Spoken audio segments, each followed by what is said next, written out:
how to make a type 1 diabetic look super sexy, you guys. That's what this video is all about. Just a little bit of my story. Love y'all. Hey.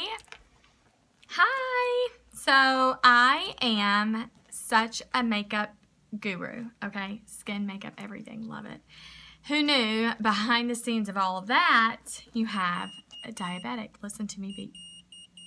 Do you hear me beep? It's like I'm gonna explode. So I am a type 1 diabetic, and I deal with regulating my blood sugar all the time. So this cute sparkly bag, a lot of you see in videos, pictures, anything like that, and this is literally the lifeline to me. So I have to have, obviously, I have to make something yucky seem glamorous, so that's why it's in a sparkly bag. But anyways, I love sparkle, love anything girly, so it's just another excuse, right? But so just to kind of show y'all what I have to do every 3 days is I have to change what it's called to be a pod. And this pod is basically, it holds insulin, and it has a port that is stuck into my body that constantly just feeds me insulin. So my pancreas, just like you have a pancreas, hear me beeping? It's giving me an alert. So I have a little machine. It's like a fun beeper. And it just tells me what's going on. And it says, expiration alert. Pod expires at 9:52, guys. Yoo-hoo. So anyways, so this little bad boy is like a little port into my body. Fill it up with the proper amount that I need, and I clean the area and stick it on my body. So, and then I just tell the machine how many carbs I'm going to eat. It regulates everything. So it regulates my carbs for my meals. So when I tell it how many carbs I'm having, it's already calculated and knows what to put in my body. So my pancreas, just like you have a pancreas, mine just doesn't work. So, type 2 diabetics, the difference in that is type 2 diabetics, their pancreas still kind of works and it still produces a little bit of insulin, just not a lot. Type 1 is 100% your pancreas doesn't work. It's not necessarily weight gain. It's nothing you can even reverse with type 1. It's there. So I got sick in 2012. And as I'm kind of chatting, I'm just going to kind of give you instructions. But this is Omni Pod. This is the brand that I use, Omni Pod. And I call them and order it, and they ship it right to my door. So it's awesome. It's super convenient and easy in that way. And I had a meeting before I started using this. I actually gave myself shots, individual shots, before I actually started using the Omni Pod. And that was super, super hard. So if you're diabetic and you're using shots every single day before every single meal, if you're having to do that, I don't recommend it. It was the worst thing ever. It did its job. It did what it needed to do, but I personally was not very great at that because I did not manage it very well at all. I would eat and then I would correct, which is terrible. So my A1C was awesome at first. Well, not when I got diagnosed, but I controlled it very well, and I got it really great to like 6, I think, 6 or 5. Did really good. And so then I got pregnant again, and yeah, and then it just got out of control. So, and then I had the baby, and then like that whole year of me being a new mom and juggling baby, it was super hard. So I was eating and I was correcting. I was eating, I was correcting, and my A1C went up to 12. So it was super bad. That's very dangerous. That's when you start like losing things like body parts, limbs, that type of thing. Super scary. So I got a big kick in the butt and had to get my life together. So got it together and really got it strict and got it down to 7 within a couple months. So that A1C is, it's definitely important to keep it low. Low, like 5's perfect, 5, 6. So that's where it's at now. I have a really great A1C, and blood sugar is very regulated because of this Omni Pod, this machine. The coolest thing about this Omni Pod, you guys, is that there's no wires. So it's total like Bluetooth. It's totally just don't even know it's there. That's the cool thing, is that I didn't want others to see anything different on me. Like I have something on me, something's wrong with me. I didn't want to be treated any different. I didn't want to feel any different than how I had felt, because I was very much through my life, late 20s, I was 27 when I got diagnosed. So that you can only imagine, you're used to eating what you're eating, you have your life, what created, I mean, it's done. Like you're just used to what you're doing, right? I guess that's kind of how I'm trying to explain it. I'm used to what I like to eat. I had that done. So now it's like a whole new me had to be created. So I had to learn how to eat differently, take care of myself differently, regulate things differently, check my blood sugar daily. Not only daily, hourly. That's so annoying. So that's kind of like where my head was. So now, today, how I feel about being a diabetic is I don't like it at all, but I definitely know how to keep a positive outlook about it. So I'm lucky I'm here. And because just a journey in my story, as I'm doing this, I'll tell you.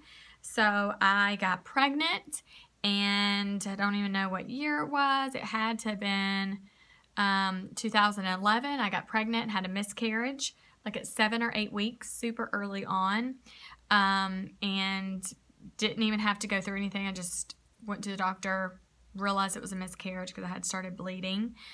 Thought it was something I had done, but I had come to find out a lot of women have miscarriages their first pregnancy. And it was the hardest thing because I went to the doctor, found out the news, everything. And I think we went and had lunch at like Showmarks. We went and ate something after I was super hungry and just went to go talk about everything.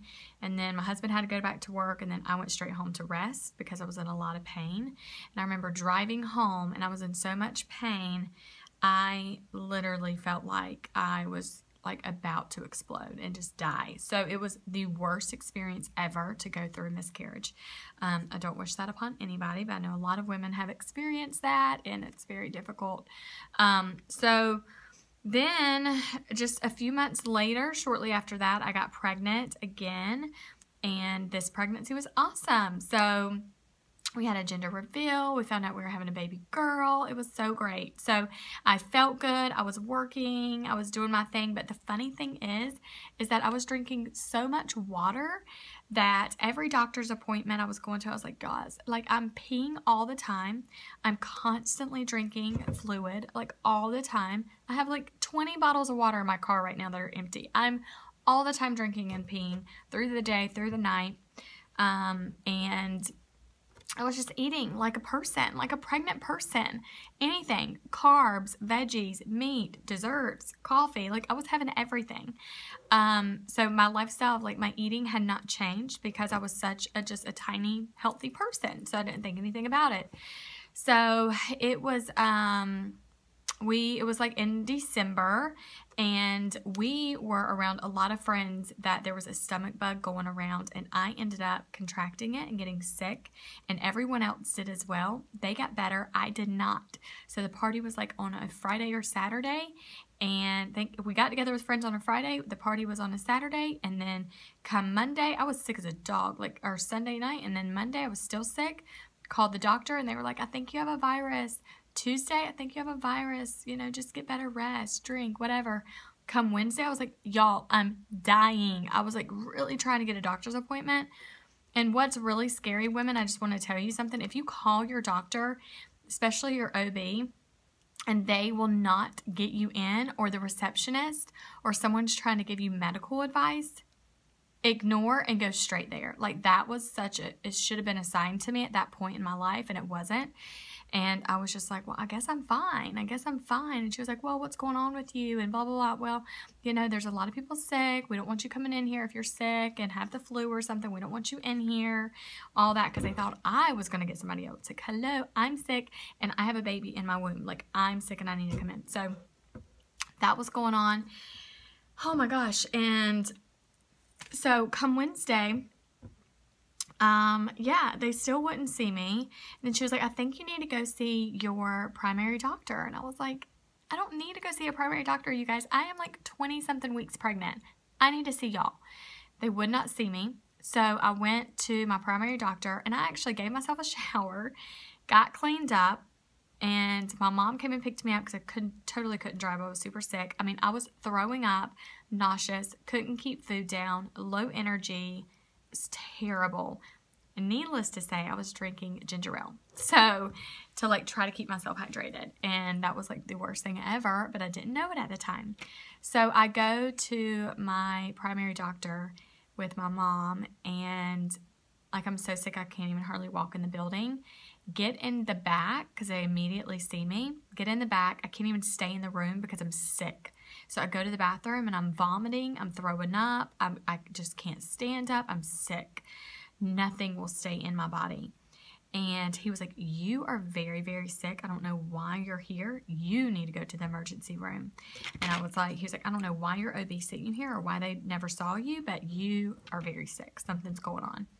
So we got in the car. We rushed immediately to the emergency room, and they had already called and had a room and everything ready for me. Went in there. I was already having chest pains, super, super bad. At this point, you guys, I mean, I am like 24 weeks pregnant. And I was having super bad chest pains. Obviously, haven't eaten or kept anything down in days and days and days. So I go get, I think it was a chest scan or something like that, and an ultrasound and like everything. And within a couple hours, honestly, it's such a blur. I can't even like think about how quick this was, but I really don't know. But I just remember having the scan, having everything done, and it's like all the nurses and everybody are kind of like not making eye contact with me because they know something's wrong. And I'm such a bubbly, fun person. I was so out of it, and I couldn't even connect the dots. Like I was such in a daze, like, is this my life right now? Why am I here? Why am I not getting better? And so I remember, this is really emotional. I remember having the ultrasound, and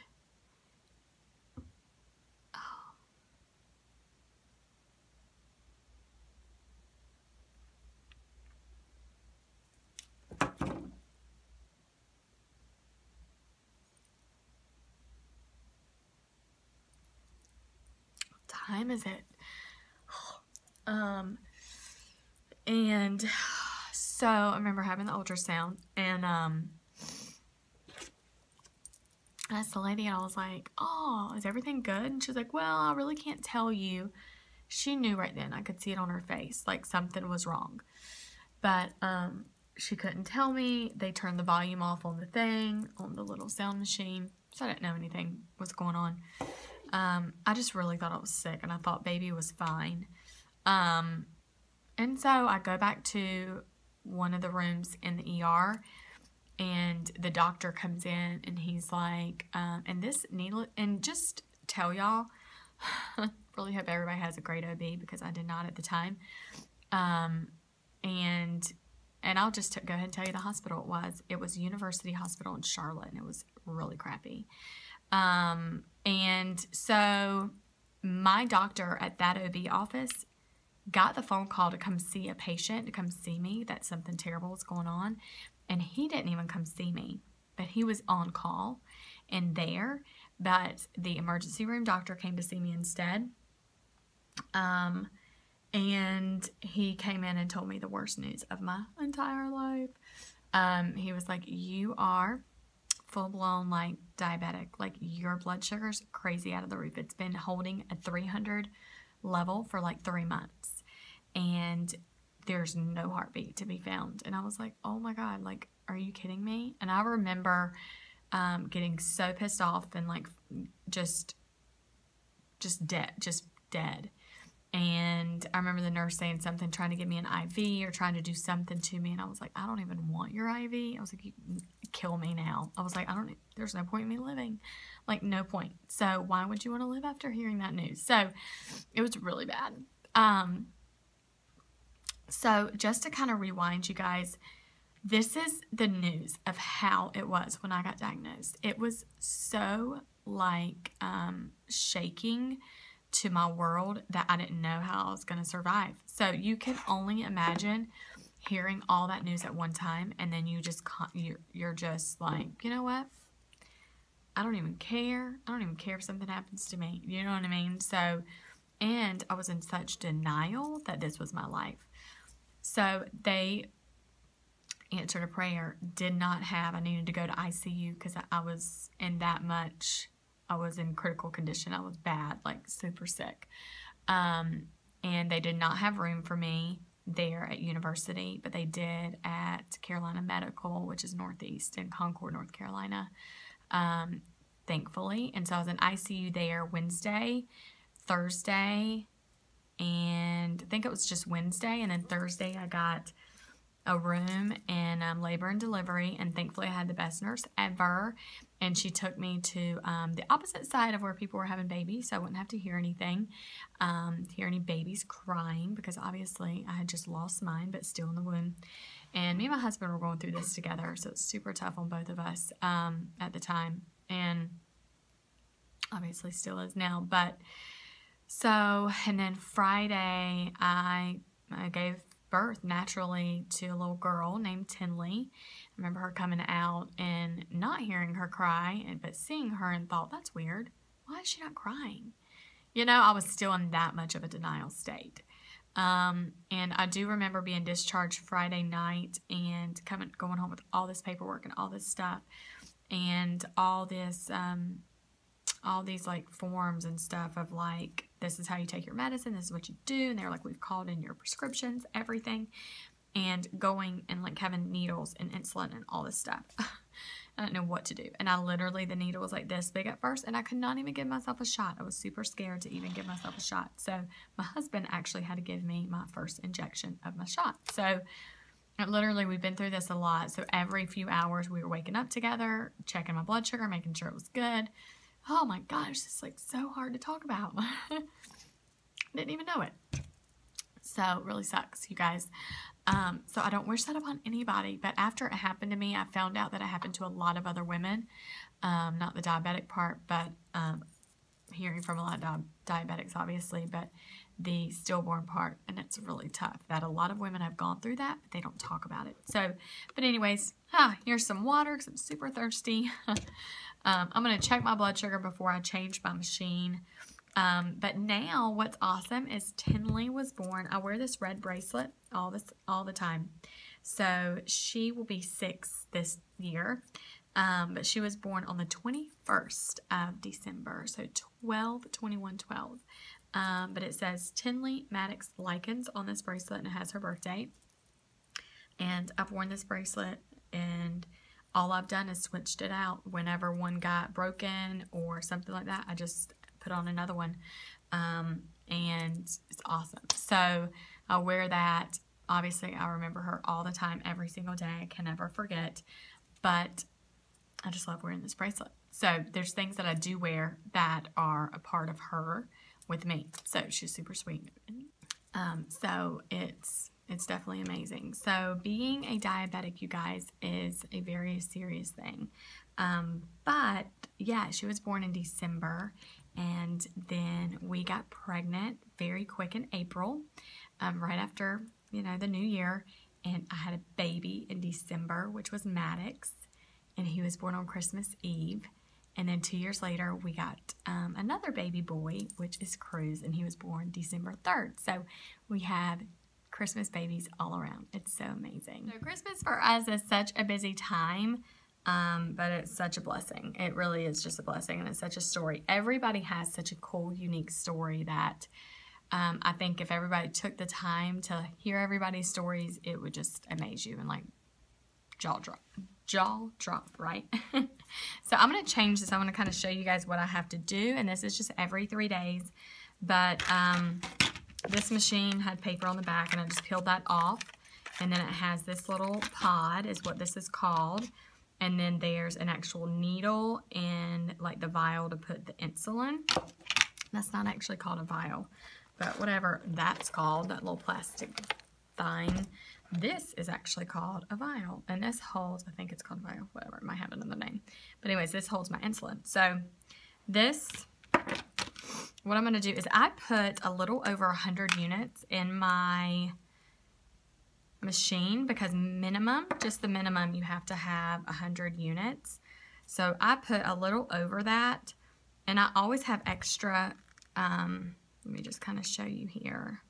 Yeah, I have 22 units left in my machine. So, I mean, I really don't eat a lot of carbs. I eat more lean and green, so like high protein, vegetables, things like that is really how I eat. But I splurge, you know. I have some, if I do have bread, I try to have whole wheat and very low carbs, like 15 to 20 carbs in that meal. But there's sometimes I just want a dessert, you know what I mean? And that's not always best, but it's better to eat, just go ahead and eat it than one day just overdosing too much sugar and then you're super sick. So, and it's funny because when I do have sugar, anything sweet, I can feel, I'm just trying to get air bubbles out, you guys. I can feel the rush of the sugar immediately in my face and in my body. And it's crazy because that's also, like, anytime I have any type of, like, beverage, like alcoholic beverage or something, I could have 3 sips of it and I feel it in my face. Do you hear that beep? So it's, I don't know what it is about me that's kind of how that is, but it's like I feel the rush of it with sugar. It's a lot. So, so I take this, and actually the one is, where is it at? It's up here on my stomach. Let me see if I can show you guys kind of where I have to put this.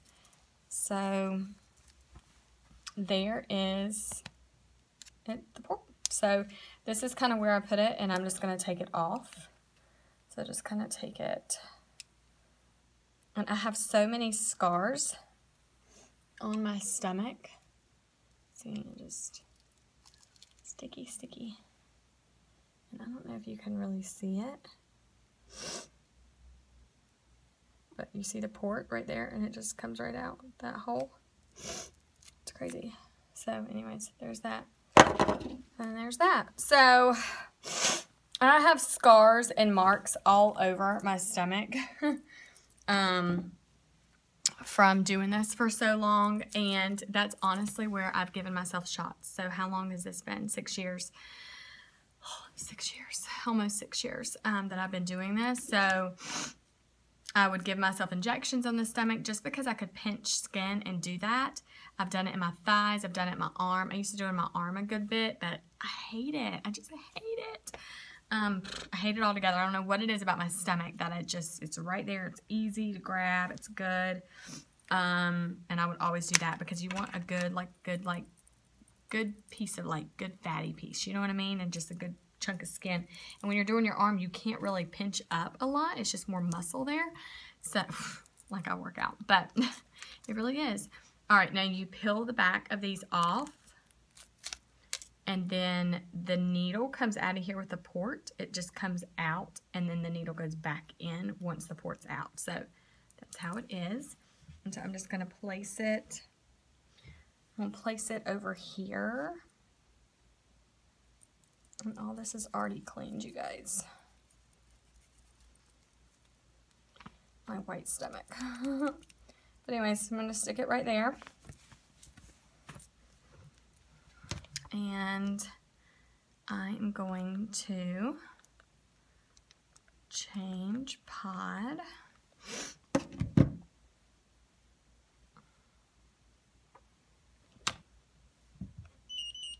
And that one deactivated. And then I'm going to activate the new one. So, you know, this is my story. And I just wanted you to kind of hear that because I know there's so many other people that do the same exact thing, and I just think it's so cool because we forget about it and we don't talk about it enough. So it's really neat. But so here's to diabetic life, you guys. But love y'all, and y'all are amazing. But absolutely, skin and makeup is what I'm all about. That flawless face and just creating a more beautiful you. So thank y'all so much for continuing to watch my channel and just be a part of my life. Love y'all.